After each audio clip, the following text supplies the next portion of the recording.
Well, thanks for the introduction. That shortens up my introduction speech. I like to use this. I use this slide a lot because it indicates what I believe is that the wildlife loves our clear cuts. They flourish in there. We got songbirds and bear and deer and lots of wildflowers, and they work great. The mentioned our association was formed in 1957. That was right after a couple of years after the first pulp mill started operation, and about a year before the second one. You can see up until that time, the timber industry in Alaska had just been harvesting about 50 million board feet a year, and just for local sawmills, for local use mostly. There was a couple of little bumps there during the war effort and whatnot, but starting in 1954, the first pulp mill opened, and immediately the timber harvest jumped up. The sawmills saw all these nice saw logs being harvested by the pulp mill and chipped up for pulp, so they came to the pulp mills and said, "Hey, we want to get some of those." So the Forest Service helped us by selling additional timber sales to the sawmills so that they could take their saw logs or their pulp logs, and trade the pulp mills for their pulp log or for their saw logs. And anyway, we ended up with full integration. We were utilizing all the wood and getting it to the highest value possible, and it worked great for about 40 years until the timber supply disappeared. One of the things I wanted to point out with this slide was that rapid rise from when it started back in the early 50s. That happened without any government funding and without any government support and without any government incentives and without any government studies or anything. It was just the only thing that the timber industry needed in those days was a timber supply so that they could prove to the banks that they could operate and amortize their investments and pay off their loans, and it worked, and it worked fine. And right there at that second peak out there in 1991, that's when it all started to fall apart, when we lost our timber supply. But this is the last remaining mid-sized mill, Viking Lumber in Klawock, and still operating. They're only operating one shift instead of two because that's all the wood they have. But they're a good company, and they're struggling to keep going. That shows what happened to our timber supply. That's the volume of timber under contract starting in about the end of 1989. You can see where it went, and when the mills, the Forest Service was unable or unwilling to sell timber after about 1990, and the mills depleted their volume of timber that they had under contract, and when that was gone, then the mills started closing one at a time. We've gone from about 800 million board feet a year of installed manufacturing capacity to about 200, and only about a quarter of that 200 is actually, most of it's idle, about three-quarters of it's idle. But that 8 million board feet doesn't mean much to the people that aren't in timber. But what we've lost is we had about 3,500 jobs then, and we have about 700 jobs now, and only 200 of those 700 are actually supported by the federal timber program. The rest of them are supported by private and state timber. So here's another picture of the sawmill from a different view, operate year-round. And our logging operations operated mostly year-round. We had a kind of schedule with high elevation and low elevation. But let's see, where am I?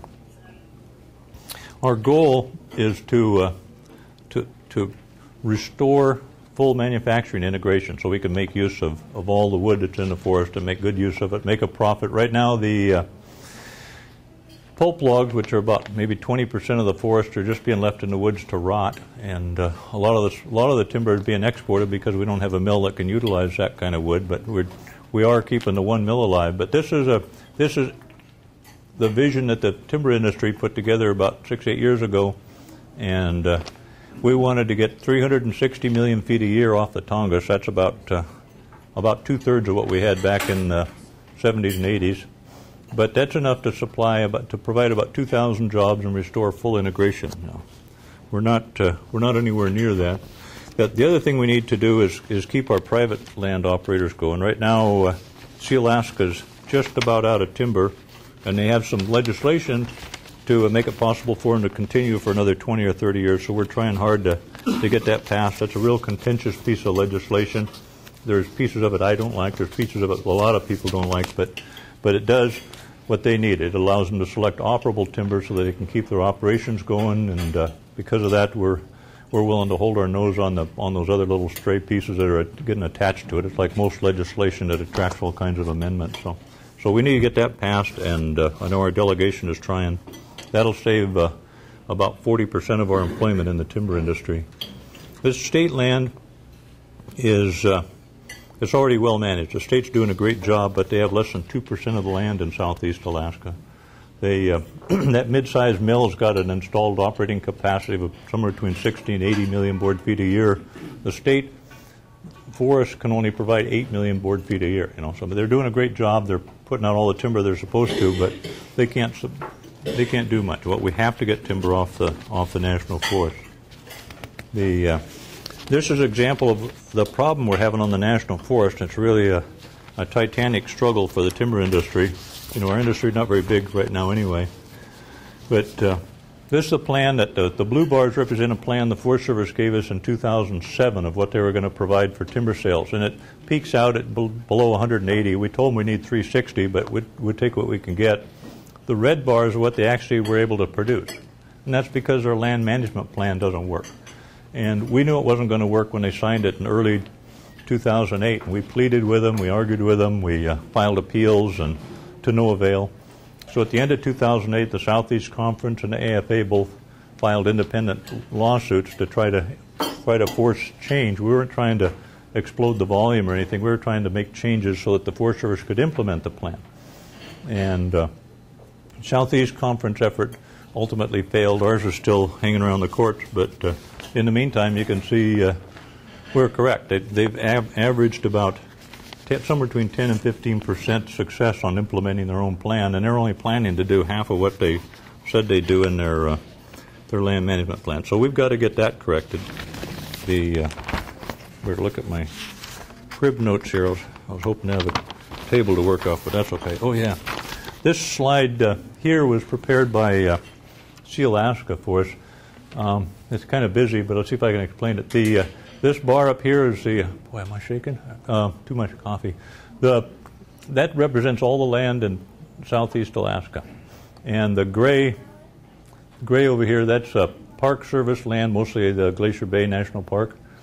The blue on the right-hand side, that little narrow band over there, that's all the state and private land in southeast. So you can see that state and private have hardly anything. The dark green is Forest Service land. And of that Forest Service land, that purple over here is, that's what Congress set aside as wilderness areas and national monuments and stuff. And then the next big, whatever color that is, I'm not good with colors, that is land that the Forest Service administratively set aside in their land management plan that we told them wouldn't work. And the piece in the middle, that dark green in the middle that drops down, that's in their plan, but the gray area that comes off of that down here, that's the impact of the roadless area rule, the additional impact, a lot of roadless area in those others, but that's the additional impact on roadless, and so that leaves us with this little band here that's in the land management plan for timber production, but that's made up of a third of that is non-timber areas, lakes and muskegs and things, and a third of it is young growth that won't be mature for 40 or 50 years, and a third of it's timber. And that third that's timber, that amounts to about 1% of the Tongass, or maybe a little less than 1%. And if that's not bad enough, the timber that, this slide here, that's the same thing just with numbers showing acres and things. But that 1%, because of the way the Forest Service selected the lands, they selected all the lands they didn't want us to log and said what's left over you get to log. Well, that's mostly high elevation lands with real poor stand. This is typical of the high elevation timber. And they got us logging clear up to 1,400 feet elevation. And the timber up there, a lot of it looks like that. The other problem with the land that they've selected for, or left over for timber harvest is it's these steep lands with shallow soils, and the timber doesn't grow on there very well. And the logging costs about double there what it is on the more gentle slopes, and the road building cost is about triple. And those are the reasons the Forest Service can't implement their plan. They can't put together a timber sale that anybody would do anything except go broke on, and that's what we're trying to get changed through the, we got a number of efforts. The lawsuit's one effort, but more than that, we meet with the Forest Service, the state's help, and the state's got a whole group of people that are working with the Forest Service to help them design sales to try to compensate. But so far, they're only able to get 10 or 15% of the plan out. So we had our hands full, and then to make things worse, right after President Obama got elected, the Wilderness Society sent him a letter and said, "Gee, we think you ought to stop all logging of old growth in Alaska." And a couple months later, the Forest Service said, "Hey, that's a great idea. We're going to stop logging old growth in Alaska."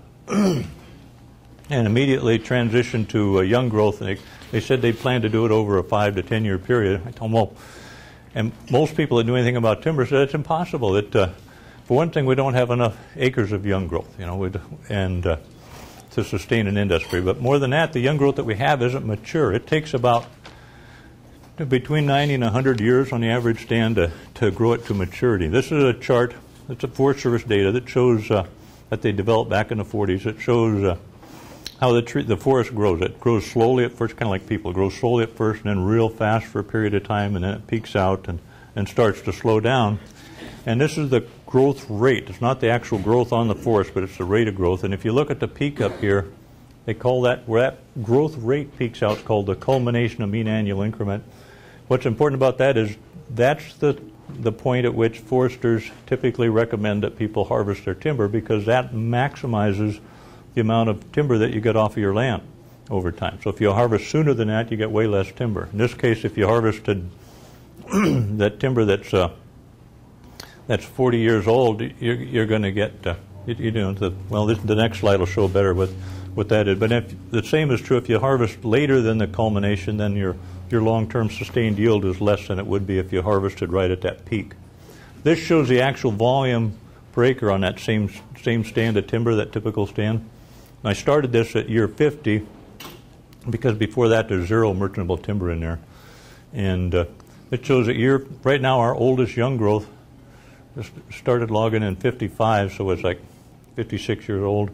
And so that's about the age class, and that says 10,000 to the acre, and that's about right. We did some cruising this summer and in the young growth stands, and it was averaging anywhere from 8 to 15,000 board feet per acre is all that's out there.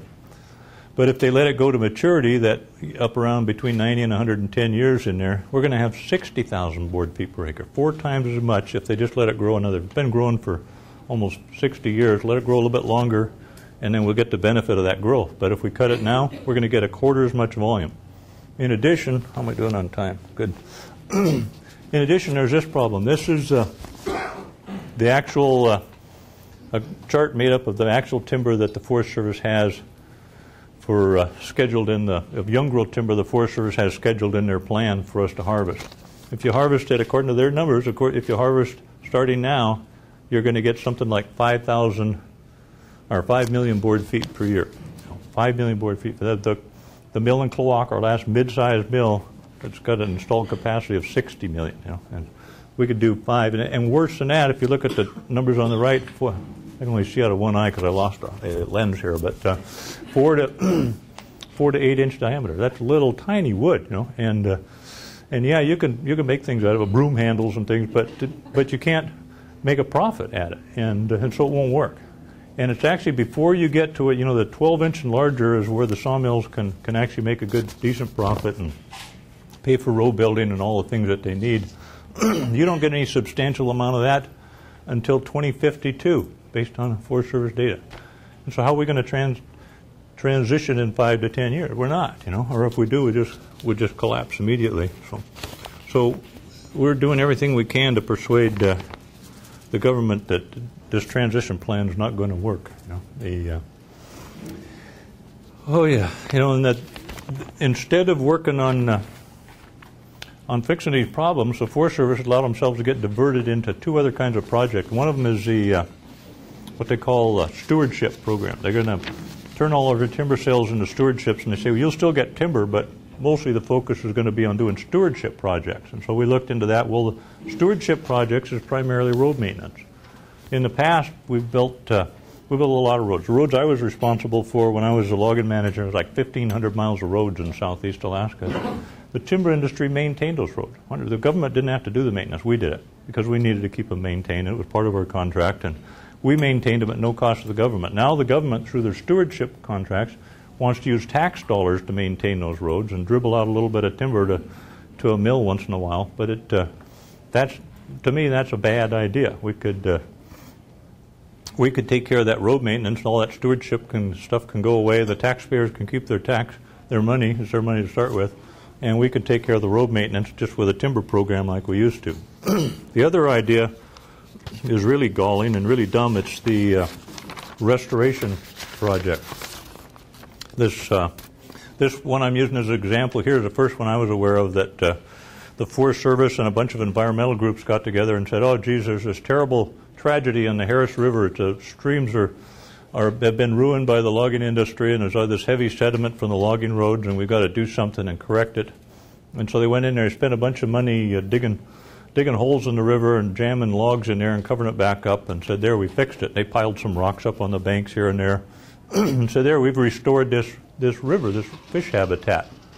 So I talked to the Fish and Game biologist about it a little bit and went out myself and took some pictures and looked around, and this is really dumb. You know, the Fish and Game helped me with some data that showed the Harris River fish runs since 1950, when the timber industry started, they've more than doubled without any restoration. I mean, so where's the need for restoration? And then I looked into the sediment issue. Again, I got some help from the Forest Service. This is a big part of the Harris River drainage. It's kind of hard to see on the photo, but you can see those draws coming down off the hills there. This the parent material there, the bedrock is shale, and it's heavily covered with glacial till. Heavy, you know, if there's any geologists in here, they'll know what kind of soil that is. Really highly erodible, and those are really steep slopes, real steep. And the timber industry logged back in the 50s, logged just a little bit above that Hollis-Cloac highway there. They logged uphill about 900 feet or something, and it goes up well over 2,000 feet up to where the timber ends. But those draws there, I climbed up several of them. They're over 100 feet deep, about 200 feet wide, and that's where the sediment's coming from. You can stop along that highway anywhere there's a culvert and look down. You can see fresh shale and sediment coming off the hillside, and it goes down into that river. But it's not hurt. It's natural. It doesn't have anything to do with the timber industry, and it's completely natural. And the fish populations have been doing great for the last 50 years with that sediment. In fact, they've been doing great for the last 10,000 years with that sediment, because that's when it started after the Ice Age, and it's going to continue regardless of whether they squander a bunch of our tax dollars on it. The other restoration type projects is this thinning for wildlife habitat. That one really drives me crazy too. They have this notion that the deer can't survive in the young growth, and they have all these science projects to prove that they can't live in the young growth. But anybody that works down there in the woods can walk out in the young growth and say, "Gee, there's deer all over in here." You know, it doesn't make sense. But the idea was they're going to thin these areas real heavy, the young growth stands, and that'll increase the browse, and that'll allow the deer forage in the winter time, and we'll have improved deer habit. We thought, well, that's great, but you're kind of wrecking this young growth stand that's already 50 years old, and it's going to, you know, so we're going to have less timber come off it. But let's see how it does for the deer. So a couple years after they did this, I hiked in there, and in the wintertime, and snow wasn't bad. It was about a foot of snow there, but it was that crunchy stuff, you know, where you post hole your way through it, and there were no deer tracks, you know, and so I walked outside to get about 50 feet or less than that outside of the thinned area, and there's deer tracks all over the place. You know, they were shunning this area because they didn't want to walk in that stuff, and you know, and it maybe. And I'm sure when the browse gets up, it's only been a couple of years, the browse will come up, and the deer will take advantage of that in the summer and some of it in the wintertime, but it's not necessary. You know, and I went to the Forest Service and asked them, what does it cost you to do this? And they told me, and it's like $5,500 an acre. I said, well, how much deer habitat are you creating? So they told me that, and so I did the math for them. $200,000 per deer for this improved habitat. That looked like a expense for your tax dollars? I think not. And but it goes on. That's what they want to do. There's the Harris River. I don't know what those bags are. They're stacked up for miles along there. But you can see that's a stand of alder there behind that doe. But the deer are doing fine. The fish are doing fine. We don't need to spend our tax dollars on restoration projects. There's nothing wrong with it in the forest. The Forest Service did a good job of managing it in the past, and there's been no damage. And we ought to take that, to the extent that they have federal funding, they ought to put it into putting together a real timber sale program. This in Staney Creek, it's more the same. There's lots of young growth there. It's supposed to be the biggest clear cut in southeast Alaska. I don't know, some 5,000 acres or something. But the deer are doing fine there. They're all over the place. The people that lived on the island are aware of it. But that's their next big project. They want to spend a ton of money on a project called Big Thorn to go in there and do stewardship and restoration and wildlife thinning. So, John, you and I talked about the old days a little bit this morning. This is Frank Heinzelman. He's a guy that I've read about. It was before my time, but I read about him a lot. He was a regional forester in Alaska back in the 40s and 50s, and he was instrumental in getting the timber industry started up here. And he had this vision of a perpetual timber supply to provide all these jobs, and the plan was always to transition into young growth, but we're going to do it in an orderly manner when it was mature, and we're not there yet. So what we need to do is get people in our federal government or get the land away from the federal government and give it to people that had the same kind of vision that Frank Heinzelman had. We weren't going to log the whole Tongass. I think the plan was 10% of it or something was going to be logged and the rest of it set aside. But right now we're managing less than 1%, and for a timber program it's the worst 1%. So I'll draw it short here and try to answer questions for people if they have any. I've got one. I've got one.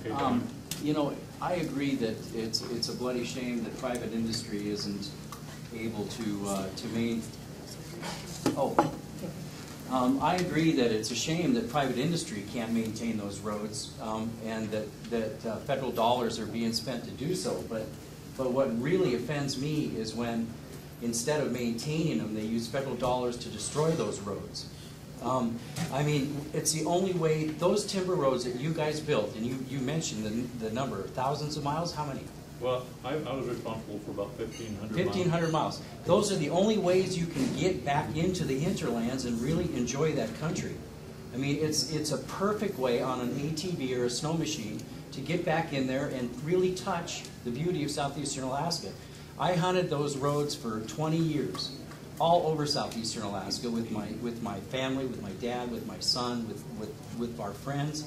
And then all of a sudden, 10 years ago, the Forest Service decides that the best thing they can do is destroy those roads so we can't use them. Yeah. And they spent money to come in and put culverts, dig up the culverts, and now they're unusable. And you spent all that money to build them. And if nobody maintained them, we could still use them. But why spend tax money to come in and take our access to those lands away from us? Nobody's ever been able to explain that to me. Yeah, no, I understand. And I'm not here to crash the Forest Service. They're man enough with me most of the time anyway. But what's doubly frustrating is that when we were building those roads, the Forest Service insisted we build them to a much higher standard than we needed because they wanted to keep them open for the public. And so we spent a lot more money than we needed to building those roads, and now we're tearing them out using tax dollars rather than. And they're doing it because they can't afford to maintain it. They don't have the funding to maintain it. They don't want to restore the timber sale program, and so they're kind of stuck. But yeah, go ahead. In all the trouble the Forest Service you're having with your logging, where does SEAC come into that equation? The Forest Service, their struggle, it takes them anywhere from 3 to 7, sometimes 10 years to prepare an environmental impact statement for a timber sale before they advertise it and sell it. And because of all the problems I was talking about, I just give you a real brief taste of the problems with their land management plan. But they can't. It's only less than half. What did I say? 15% of the lands that they clear through those projects are actually economically viable, and that makes it easy for outfits like SEAC because they just have to attack the last 15%. And we end up with virtually nothing. With this morning's announcement in the paper about a timber project that was canceled or sent back for reevaluation because we didn't count the deer numbers right, what kind of impact is that going to have on the timber supply to Klawock? Those 4 sales, we're in trouble to start with. We've been working with the Forest Service and the state for some time to try to figure out how to fix the economic problems with those 4 sales. All 4 of them are small, all 4 of them had economic problems, and the Forest Service said, well, they could run them back through the NEPA process. It would take them 2 or 3 years. And they said, well, we were trying to find some quicker way to do it. Well, now the judge has said, go back through the NEPA process. And we said, okay, fine.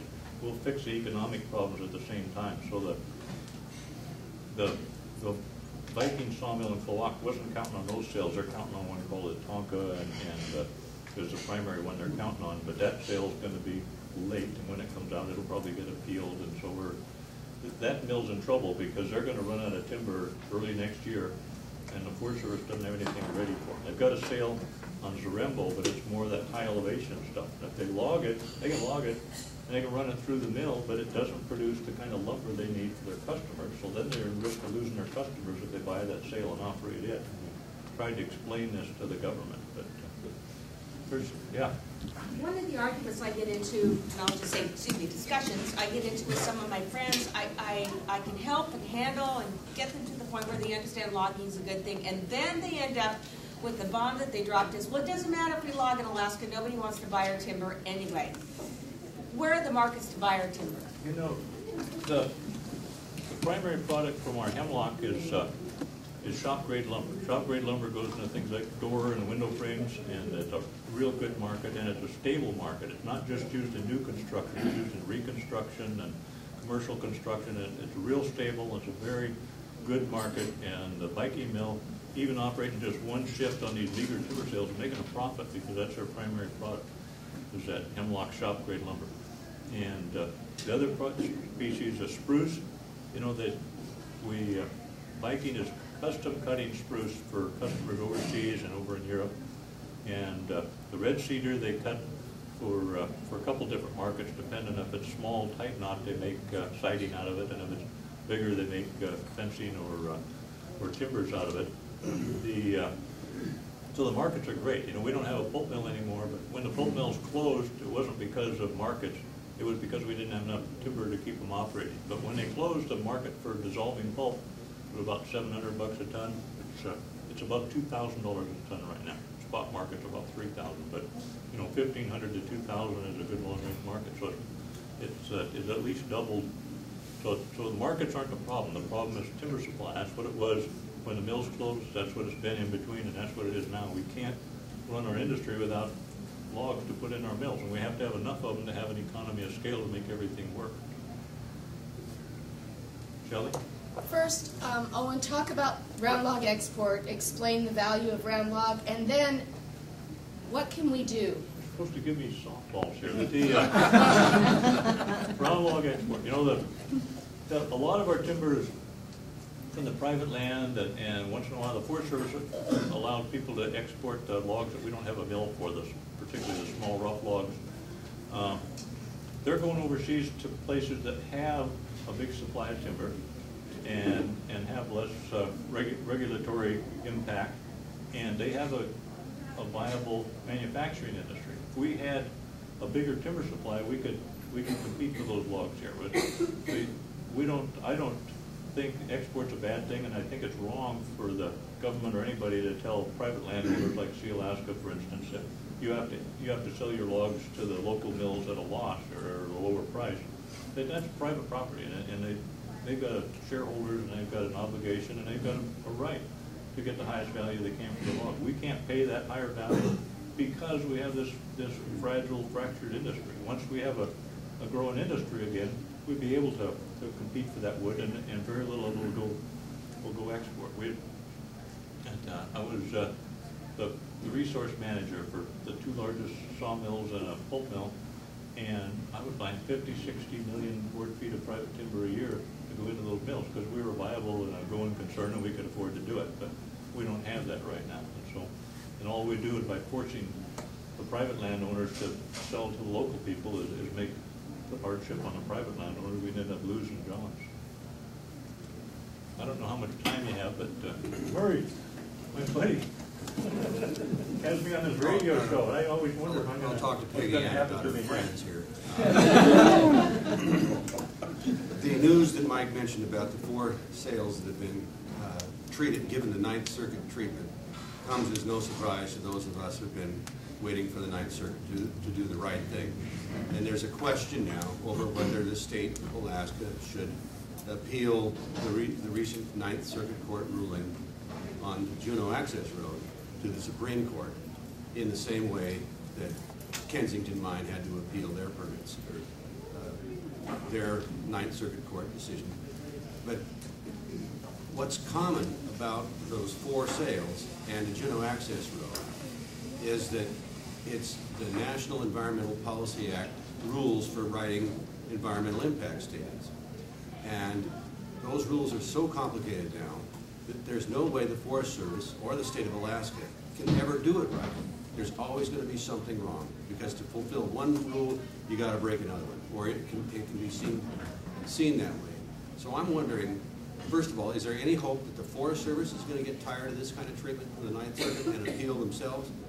And even if they do or don't, should some other party appeal to the Supreme Court saying, let managers manage the lands that they're put in charge of? They let them be professional resource managers. Don't penalize them because not enough left-handed people worked on the thing, or not enough meetings were held or something, where there's no great actual flaw. You know, Murray, the environmental groups have made a lot of progress appealing timber sales. They don't have to appeal very many of them, like I pointed out earlier, because there aren't that many being offered, but they make progress, but it's all with the same 3 or 4, you know, wildlife and fish issues. And I showed you the wildlife stuff. I mean, there's this hypothesis that some biologists put together a few, 20 years ago that said that if you log an area that you're never going to have deer there again. Well, that's not true, but that's kind of what's driving that issue. And then there's a similar issue on the wolf, because there's not enough deer, then the wolves are going to starve to death. And those 3 or 4 issues are the ones that are used over and over and over, and the Forest Service has never come to terms with it. So we've got, the governor created a timber task force, and I was chosen to be one of the members on the task force. And so that's my recommendation to the task force, is one of the things the governor can do is have his people put together a response for those 3 or 4 issues so that we can survive these attacks on our timber sales, because the poor deer or something, the deer are happy as hell, but that's one thing we can do, Murray. I don't know, but the Ninth Circuit, I don't know how to fix that. If I did, I would have a long time ago. They should know law anyway. John? Oh, and I want to thank you as a longtime resident of Southeast for your outstanding work the past 10 years as exec for the Alaska Forest Association. On the table, and we discussed at the Southeast Conference Timber at the committee meeting this morning, Dr. Walter Sobolev's April 8, 2008 essay on the past and future of the Tongass. And we in the chamber have covered this before. The question that I wanted to ask,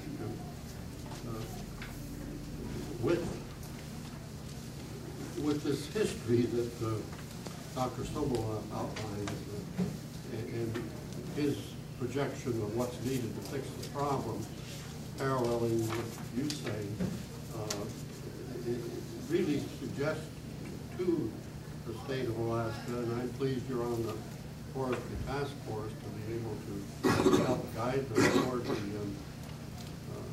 toward restoring the integrated forest products industry in Alaska.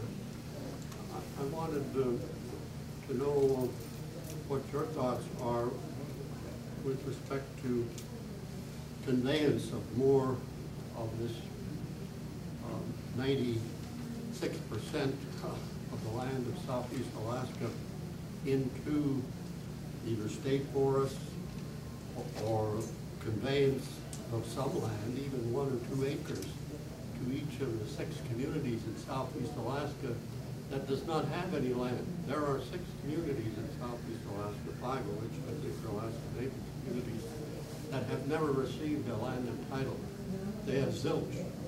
They're surrounded by the Tongass, and with the roadless rule, do not have access to the forest that surround them and the resources surround them. Of course, the Alaska Natives have been here since, I think, 10,000 years is what the anthropologists have said in the remains that were found in the caves of lower southeast Alaska. The additional attachment that's on your table is this Tlingit Haida series of advertisements calling attention to the social injustice of these communities in southeast Alaska that have as high as 62% unemployment rate for southeast Alaska natives. And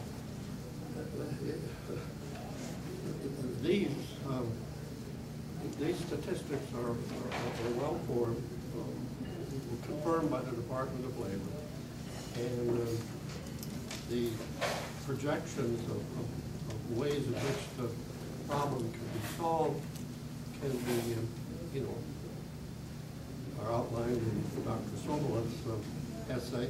And with the Alaska Forest Association, for more than the 10 years you've been with them, have been pounding the table and trying to get the voice heard to turn these things around. We discussed this morning about the prospects of asking the Alaska Congressional Delegation to explore, consider reintroducing the legislation that Senator Frank Murkowski introduced about 10, 12 years ago after hearing in Wrangell, to convey some lands to these landless villages. And I'd like your perspective on what land adjustments could be made so that not only Sea Alaska can get its land entitlement, but these communities in southeast Alaska that have no land. So what's your thought on what ought to be done to correct that problem? Another non-softball from my friend.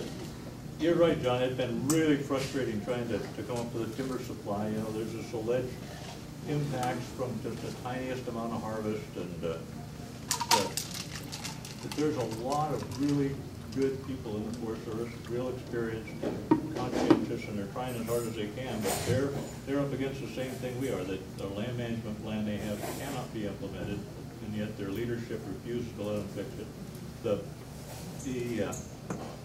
The wilderness areas that are on the Tongass, the national monuments and things that Congress set aside lock up about 1/3 of the timber. The other 2/3 is locked up administratively. It doesn't take legislation to free them up. The Forest Service has the authority to do that. The roadless rule, that's an administrative action. It's not a congressional action. They can change that just like that if they wanted to. They don't have the will to do it because it's a national forest, and we're caught up in national politics, and they're under national pressure.